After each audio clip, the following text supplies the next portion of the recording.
Fortnite's loot system is designed to exploit our psychological weaknesses. Fortnite's loot system is based on operant conditioning, a psychological technique discovered by B.F. Skinner.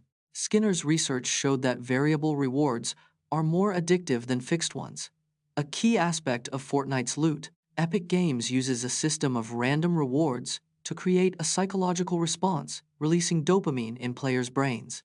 This dopamine release creates a feeling of pleasure, motivating players to repeat the behavior to get more loot. Fortnite's loot system is designed to create a sense of anticipation, keeping players engaged and coming back for more. The combination of operant conditioning and variable rewards makes Fortnite's loot system highly addictive and profitable. At the 2020 Summer Olympics in Tokyo, 13-year-old Carlos Manuel Santana from Brazil competed in the men's surfing event, making him one of the youngest Olympic medalists in the sport's history. Meet Carlos Manuel Santana, Brazil's 13-year-old surfing sensation at the 2020 Summer Olympics. He competed in the men's surfing event, making history as one of the youngest Olympic medalists. The 2020 Summer Olympics were held in Tokyo, Japan, and featured surfing as a new Olympic sport.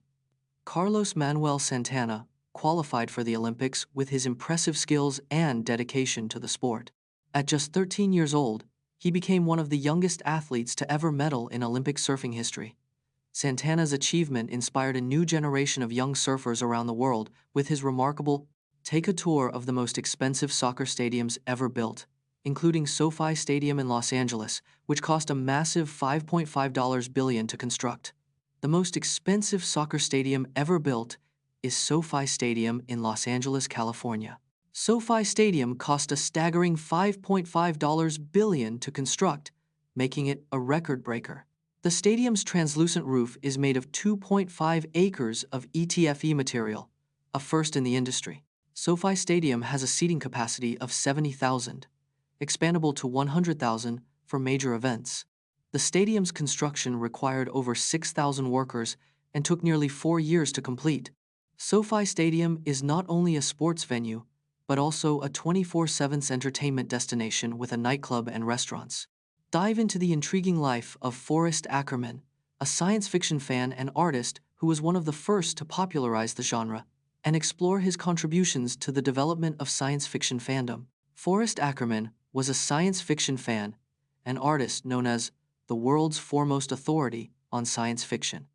He was one of the first fans to collect and preserve science fiction artwork and memorabilia. Ackerman's collection, called the Ackerman Collection, eventually became part of the Science Fiction and Fantasy Hall of Fame.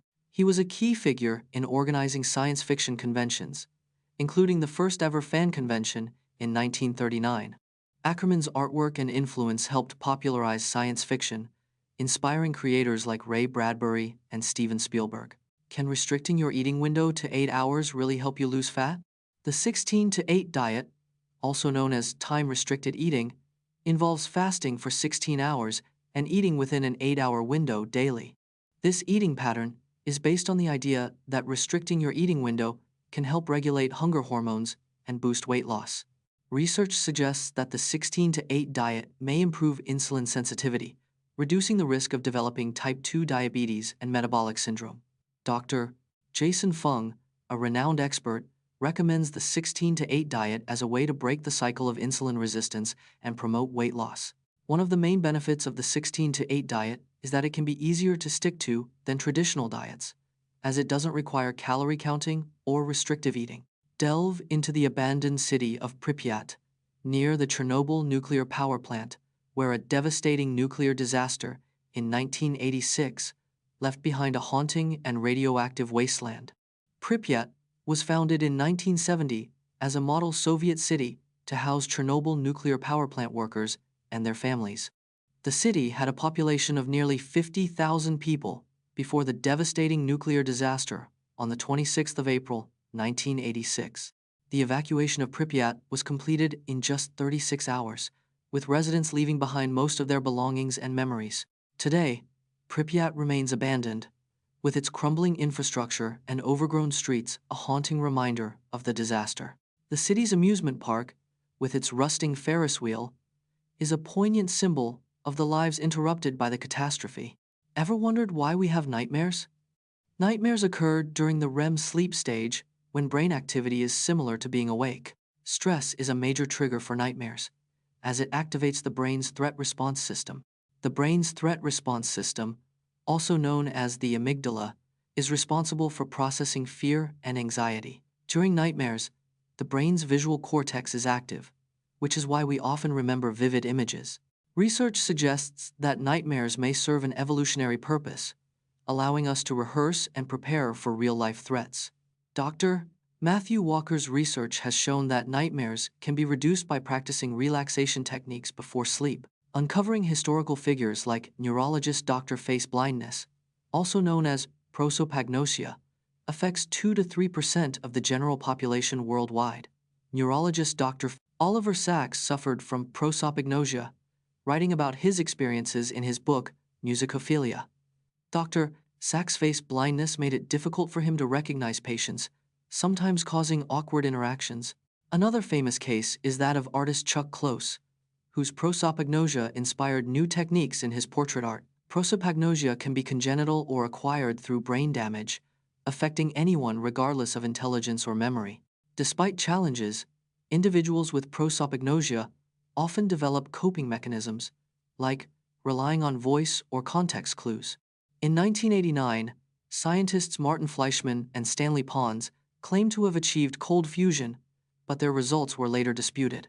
In 1989, Martin Fleischmann and Stanley Pons announced achieving cold fusion, sparking global excitement. They claimed to have produced excess heat at room temperature, defying conventional nuclear physics. However, other scientists failed to replicate their results, casting doubt on the discovery's legitimacy. Investigations revealed methodological flaws, data manipulation, and a lack of proper controls. The controversy led to a loss of credibility for the researchers and a damaged reputation for the field. The cold fusion fiasco serves as a cautionary tale about the importance of rigorous scientific methodology. Witness the massive 1,700-foot wave surfed by Garrett McNamara in Nazaré, Portugal. A wave so enormous it's considered one of the most extreme surfing feats of all time. The massive wave surfed by Garrett McNamara was recorded in Nazaré, Portugal on the 1st of November 2013. The wave measured an incredible 1,700 feet tall, a new Guinness World Record at the time. Garrett McNamara rode the wave for 2 minutes and 3 seconds, an extremely long ride.